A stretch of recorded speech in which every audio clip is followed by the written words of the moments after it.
Horror कहानियां थी। कौन थी वो? मैं 8 महीने की प्रेग्नेंट थी और अपनी डिलीवरी के लिए अपने मायके गई थी। माँ ने मुझे फोन पर बताया, घर के पीछे की तरफ जो खाली जमीन थी ना, वहां पर एक नया कमरा बनवा लिया है। इतने सालों के बाद जैसे ही अपने घर में कदम रखा, कुछ अलग सा लगा। माँ, ये घर के पीछे की तरफ नया कमरा बनवाने की क्या जरूरत थी? अरे बेटा, घर के पीछे दूर दूर तक खाली जमीन है। तेरे पापा को कई दिनों से लग रहा था कि यहाँ पर एक कमरा बनवा लेंगे तो ताजा हवा मिल जाया करेगी। अब तो ये सब छोड़ और चल जल्दी से दूध पी ले। माँ, मैं थोड़ी देर में पी लूंगी, आप सो जाओ। मैंने दूध का गिलास उठाकर उस खिड़की में रख दिया। पता नहीं कब आंख लग गई। अचानक से खिड़की के पल्लों के खड़कने की तेज आवाज आई। दूध का गिलास धड़ाम से जमीन पर आ गिरा। जमीन पर गिरते ही दूध का रंग लाल हो चुका था। मैंने खिड़की से झांक कर बाहर देखा। चारों तरफ धूप अंधेरा था। उस अंधेरे की तरफ से कुछ आवाजें आ रही थी, जैसे छोटे बच्चे आपस में खिलखिलाकर मस्ती कर रहे हो।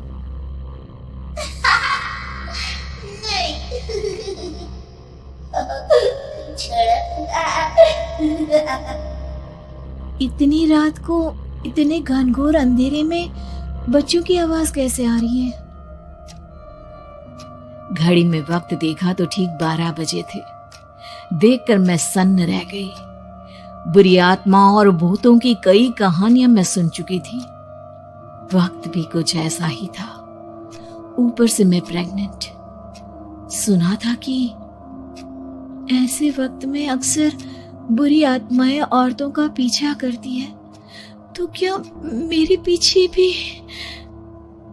पसीने से तरबतर बड़ी मुश्किल से, जैसे कांपते हाथों से मैंने उस खिड़की को बंद किया। जल्दी से जल्दी उस कमरे से बाहर निकलकर माँ के पास जाने के बारे में सोचा, लेकिन जैसे ही दरवाजे की तरफ पलटी, लगा कोई साया हवा की स्पीड से दरवाजे के सामने से गुजर गया।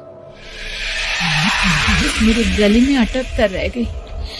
मैं जोर से चीख कर माँ को बुलाना चाहती थी, लेकिन वो आवाज खुद मेरे कानों तक नहीं पहुंच पा रही थी। तो माँ तक कैसे पहुंचती? खिड़की के पल्ले एक बार फिर तेज हवा के झोंके से धड़ाम करके खुल गया और पूरी ताकत से मैं चीख पड़ी। जानती थी मेरी चीख की आवाज सुनकर कुछ ही सेकंड में माँ वहां पहुंच जाएगी, लेकिन ऐसा कुछ हुआ ही नहीं। मेरा कलेजा डर के मारे फटा जा रहा था। आखिर माँ ने मेरी आवाज क्यों नहीं सुनी? इतनी गहरी नींद में तो माँ कभी नहीं सोती। ठीक पीछे खुली हुई वो खिड़की। मुझ में इतनी ताकत नहीं बची थी कि मैं पलटकर उस तरफ देख भी सकूं। हवा का एक सनसनाता हुआ झोंका उसी वक्त मेरे कानों से आकर टकराया।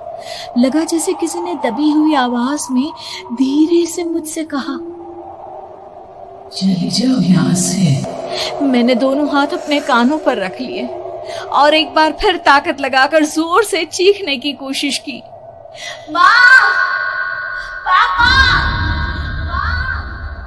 मेरी आवाज उस कमरे की दीवारों से टकराकर वापस मुझे ही सुनाई दे रही थी।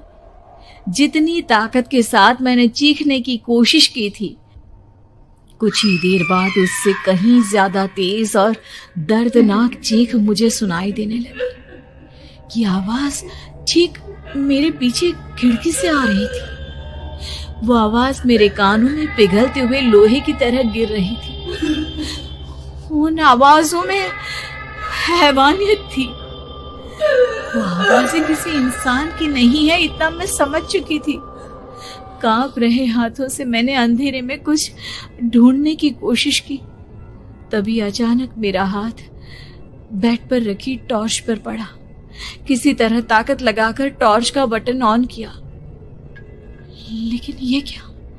सामने दरवाजे पर 3 छोटी लड़कियां खड़ी हुई थी। उनके हाथ में स्टील के चमचमाते हुए चाकू थे।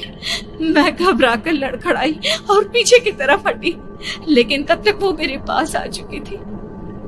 उनकी गर्दन टेढ़ी थी और उनके हाथों के वो चाकू मेरे पेट को निशाना बनाने को तैयार।